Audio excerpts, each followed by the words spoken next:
Could Sergei Bobrovsky's time with the Columbus Blue Jackets be coming to an end? There's been an incident which has caused the team to leave Bobrovsky home for their current road trip where they play the Nashville Predators this evening. We're going to discuss the incident and some possible destinations should they decide to trade him. We'll discuss all that coming up next.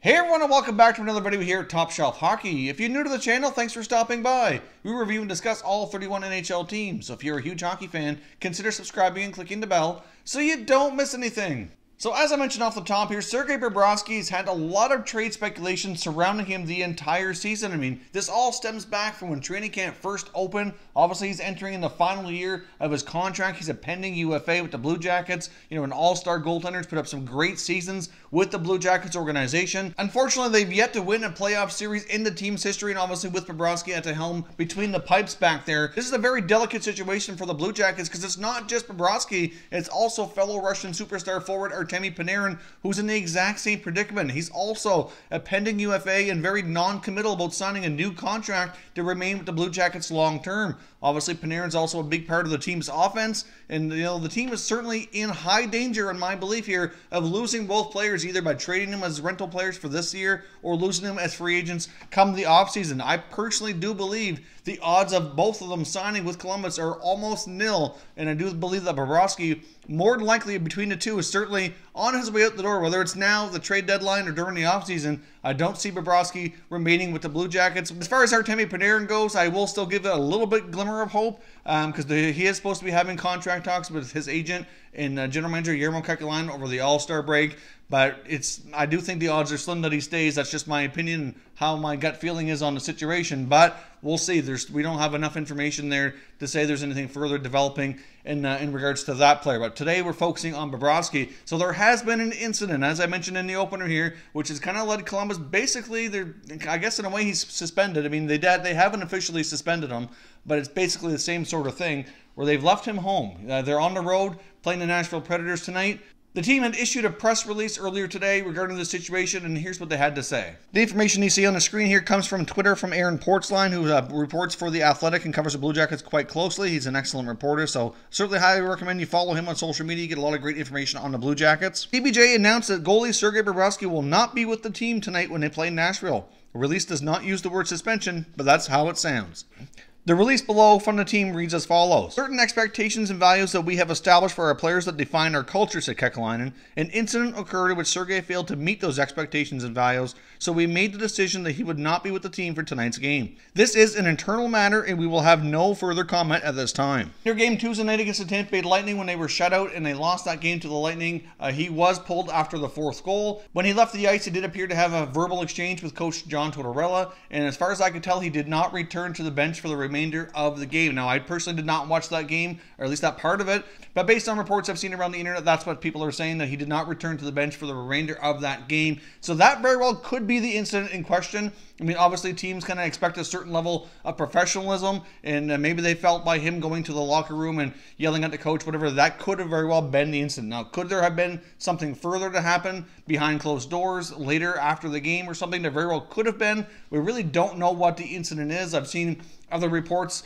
between YouTube and social media indicating, you know, maybe it was legal issues or maybe there's other things going on. I really don't think it's anything to do like that with that myself. I think this very well could be the incident of him not returning to the bench, likely having a verbal altercation with the coach after the game, perhaps. Maybe they did have a bit of a verbal exchange on his way down the tunnel, and maybe that continued afterwards when they had a chance to speak privately or in the room. Hard to say, but one thing we do know about Sergei Bobrovsky, he is not afraid to speak his mind. I mean, he's not afraid to kind of let people know when he's not happy, and he does appear to be a little bit stubborn, which is certainly all reasonable to a degree here. And of course, John Tortorella is in the same boat. He's not afraid to speak his mind, as we know. Torts is one of the more outspoken coaches around the league. And he's also stubborn in his ways as well. So could they have had a heated confrontation in regards to the game being pulled, something like that? It's certainly quite possible. Personally, I'm not going to read any more into it than that because we really don't know. So I'm not going to speculate what it could be. That more likely would be enough for the team to do this. I mean, if you think about it, the players are expected to treat the coaches and management with respect and professionalism. Even if they're unhappy with something, there is ways to go about it. And maybe he crossed the line with how he would try to get his point across hard to say, but I really would doubt that it's probably anything more than that. Of course, the Blue Jackets already know that they're in danger of losing him as a free agent.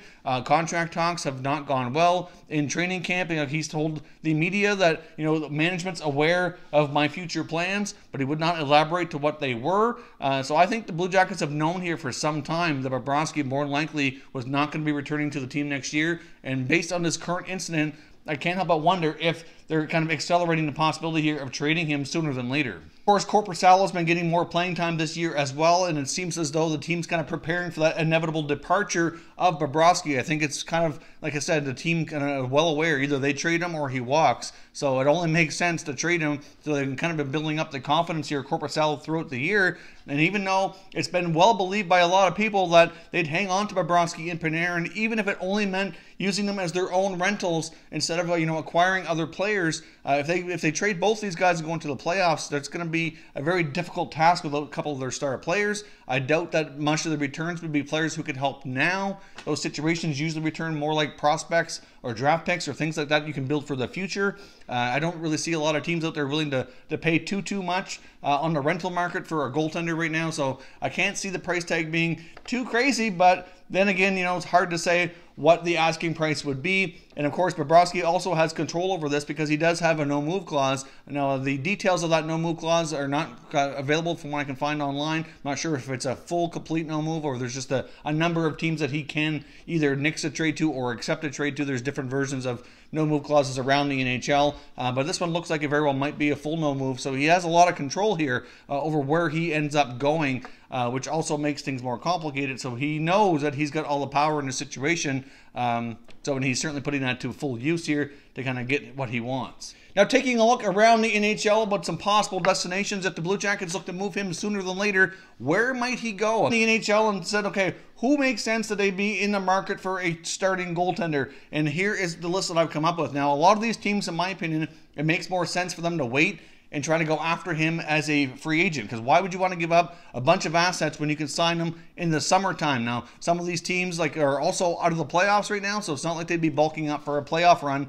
At the same time, though, you could make the argument that there's enough hockey left that if they're anywhere close to the playoffs right now, that they very well add him into the mix, get him playing to his best. That could help them get in the playoffs and make some noise. And as you say, once you get into the playoffs, anything can happen. But let's take a look here at the list so far. Of course, the Philadelphia Flyers make a lot of sense. They're low in the standings. They desperately need goaltending. They do have Carter Hart on the way, but they certainly could use a goalie like Bobrovsky to kind of help ease Carter Hart in, take the pressure off. Those two guys could platoon. Hart could back up and get, maybe 20, 25 games a year, maybe a little more in the short term here. Let Bobrovsky take the bulk of it. Of course, he's got a history with Philadelphia as well. So it certainly makes sense that the Flyers would have interest. You look to another team low in the standings like the St. Louis Blues, who's had inconsistent goaltending as well. It also makes a lot of sense that they would be interested as well. But at the same time, you also got to look at the salary cap situation for all these teams. And the Blues don't have a ton of cap space.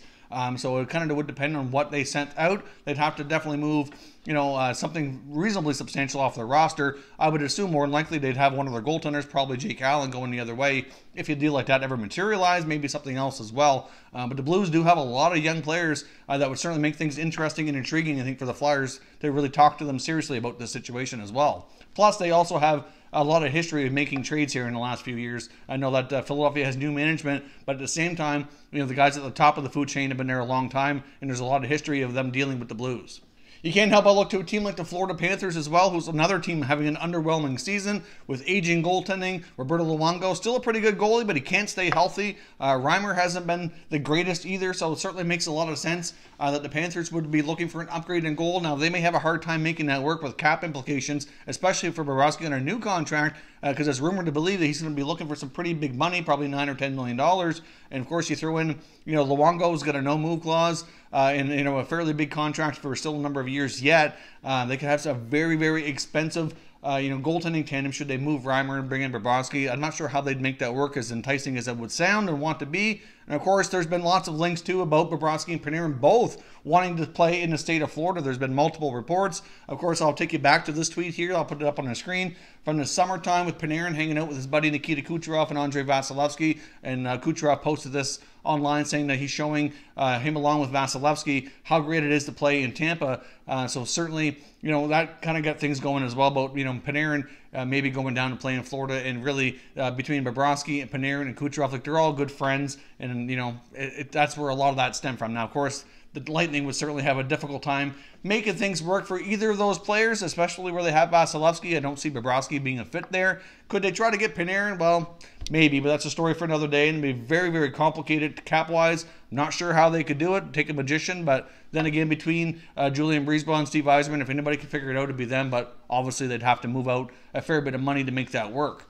Now, of course, you got the Chicago Blackhawks as well. Corey Crawford's career is certainly in jeopardy. They don't have a lot of long-term viability in between their pipes right now, so certainly a goalie like Bobrovsky would certainly help rejuvenate that franchise. But, of course, again, another team low in the standings. Doesn't really make sense for them to ship out a bunch of assets to acquire him as a rental player. You get the Carolina Hurricanes as well, who certainly have a lot of question marks in goal. They got Scott Darling in the minors, who never really worked out on a bigger contract. You've got Mrazek and McElhinney on short-term deals. And it's rumored to believe that they might move one of those two, or maybe even both. You just never know. Between now and the deadline, depending on how things go, I don't think they really need 3 goalies going into next year. So could they use a solid starting goaltender? They could. So they're on this list. They have tons of cap space as well, so they can afford it. I'm not really sure that's a logical destination for them, but from the fact that they need a goalie and they have tons of cap space, it makes sense from those points of view. You've also got the New Jersey Devils. Obviously, Corey Schneider's not the same goaltender that he used to be, and I do think his time as a goaltender in the NHL might be coming to a close sooner than later. Obviously he's had a lot of health issues, and he's just not the same. Kincaid is good, but I'm not sure he's really a legit number one. So adding Bobrovsky with Kincaid would certainly make a really solid tandem. So it makes a lot of sense for New Jersey. After a rejuvenation season last year where they get into the playoffs, they've certainly fallen back this year. So adding a star goalie to the mix would make sense. They have some cap space too. It might be a little easier for them to make it work. But again, I don't see Columbus helping one of their division rivals. Makes more sense again as a free agent, should that happen, that they look after that at that time. The other team you can't completely move out of this too is the New York Islanders, who's kind of hovering around the playoff situation now. They might be a team that actually might make sense to do something now. I mean, they haven't had terrible goaltending this year. Robin Lehner, I think, has been pretty good. He's been kind of rejuvenating his career. But at the same time, Bobrovsky, I still think, would be an upgrade again. And their team has been hovering around in the playoff spot. Stand a pretty decent chance of maybe being a wild card team. They might be able to move up to a number 3 spot in the Metro, but even that's going to be tough. But I can certainly think that the Islanders do have a pretty decent shot at being a wild card team. So I guess in a sense, they might make sense to maybe bulk up in that position.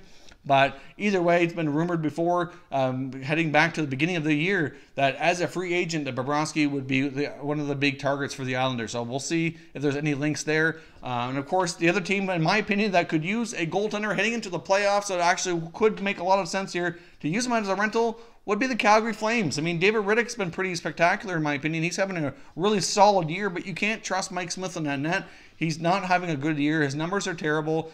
He lets in way too many goals. Every game he plays, there's 1 or 2 goals that he should have had. And it's just not what they need going into the playoffs. As much as Riddick's been pretty solid, he doesn't have really a lot of experience. And I realize Bobrovsky's playoff record hasn't been fantastic, but still, you put all that experience from the regular season and the fact that he's been in the playoffs before, even though he hasn't been the regular season Bobrovsky, he still has a lot of experience, and in my opinion, would still be an upgrade. Now, what the Flames would have to give up to get him, I know they're probably a little tighter on cap space. Hard to say. So with all these teams, I'm not suggesting that it all works perfectly for them to make an acquisition. I'm just going through the teams that would make good sense, that they would use a goaltender, and at the same time looking at would it make sense for these teams to acquire him as a rental or kind of wait and see what happens in the offseason. Because even if he is traded, I don't see him signing an extension. I see him going to market on July 1 and making his long-term decision completely between him and his agent on their own and going where they want to for the next 7 or 8 years or whatever the contract that he's able to obtain this summer. So even if he is traded, the other teams I mentioned, it might be more likely in the market during the offseason, wouldn't necessarily be out of it. So, of course, as always, I'd love to hear your thoughts on this incident with Sergei Bobrovsky. Do you think his time in Columbus is up? I mean, one of the things that kind of got me was the fact that on John Tortorella's morning press conference before the game here today, talking about what to expect tonight, he was asked a lot, to talk about the situation. He absolutely refused. John Tortorella is not afraid to speak his mind, and he would not say a word. He kept saying the press release speaks for itself. I will not comment on it any further. He said between him and GM Guillermo Kakalainen, they're all handling this internally. Don't ask the players about it, he said. They've already had a team discussion to let them know what was going on. And do not ask players regarding the Bobrovsky situation because they won't comment on it either. So you can't help but wonder here, they're all kind of being tight-lipped, keeping things internal. Maybe, just maybe, they're fed up with everything going on with this player and they're ready to move on. So if they are ready to move on, let me know who you think out of these teams makes the most sense for them to acquire him as a rental and where he might end up signing this summer. Because in my opinion, his time with Columbus is certainly drawing to a close, whether it's now, today, this week, or by the deadline, or definitely by the offseason. I do think Sergei Bobrovsky will definitely be wearing a new uniform at the very latest by next season, and unfortunately his time in Columbus is coming to an end. If you're new to the channel here, I hope you consider subscribing. We cover all 31 NHL teams, and there's plenty of content here for all hockey fans to enjoy. So if you're new, hit that subscribe button. If you like this video, give it a thumbs up before you go. I'd appreciate it if you did. As always, thank you very much for watching, everybody. We will catch you next time.